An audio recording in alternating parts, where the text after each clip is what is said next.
प्रणाम साईं। राम जी भला करें। साईं, मेरा बेटा हमेशा बीमार रहता है, आप उसे उदी देंगे तो वो स्वस्थ हो जाएगा। वैसे तुम्हारा बेटा जो अक्सर बीमार रहता है, करता क्या है वो? कुछ नहीं, वो दिन भर घर में ही रहता है। हम उसे इस डर से बाहर नहीं जाने देते कि कहीं वो गंदगी में ना खेले कूदे, धूल मिट्टी से दूर रहे, कहीं उसे चोट ना लग जाए। हम उसका घर पे पूरा ख्याल रखते हैं, फिर भी वो बीमार रहता है। ये लो, अपने बच्चे को घर से बाहर निकलने दो, खेलने कूदने दो, उसे दौड़ने भागने दो। खेलने से बच्चों का सिर्फ शारीरिक ही नहीं, उनका मानसिक विकास भी होता है। और अगर खेलते समय थोड़ी बहुत चोट लग भी जाए तो वो भी उसे मजबूत ही बनाएगी। वो सब तो ठीक है साईं, लेकिन शिरडी में सभी जात पात के बच्चे, चाहे वो अमीर हो या गरीब, एक साथ खेलते हैं, कूदते हैं। और आपको तो पता ही होगा कि गरीब बच्चे ज्यादा साफ सफाई नहीं रखते। बस इसीलिए हम अपने चारों ओर इस प्रकृति को देखो।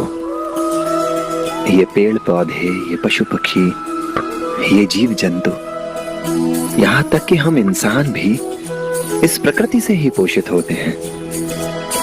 इस धरती, जल, वायु, रोशनी, सूर्य, इन्हीं की मदद से अपना भोजन बनाते हैं।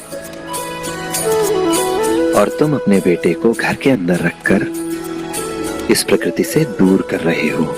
अच्छा, एक बात बताओ, अगर अपने बच्चे को इतना सुरक्षित रखते हो तो उसे पौष्टिक आहार ही देते होगे। कम से कम जिन बच्चों को तुम गंदा कहते हो, गरीब कहते हो, उनसे तो बेहतर ही खाना देते होगे। अब सोचो, जिन बच्चों को तुम गरीब या गंदा समझते हो, उनके साथ अगर तुम्हारे बेटे को दौड़ने के लिए कहा जाए तो क्या लगता है तुम्हें, कौन जीतेगा?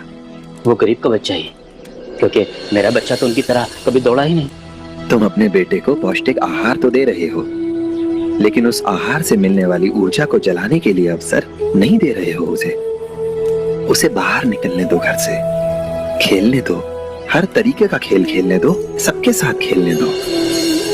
हो सकता है कि वो खेल कर थक जाए, उसे छोटी मोटी चोट लग जाए, पर देखना वो बीमार कम पड़ेगा।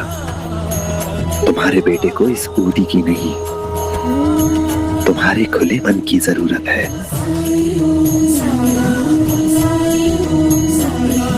शुक्रिया साईं, मेरी आंखें खोलने के लिए और मेरी गलती को मुझे समझाने के लिए। अब से मैं अपने बच्चे को बाहर जाने से बिल्कुल नहीं रोकूंगा। मैं चलता हूँ।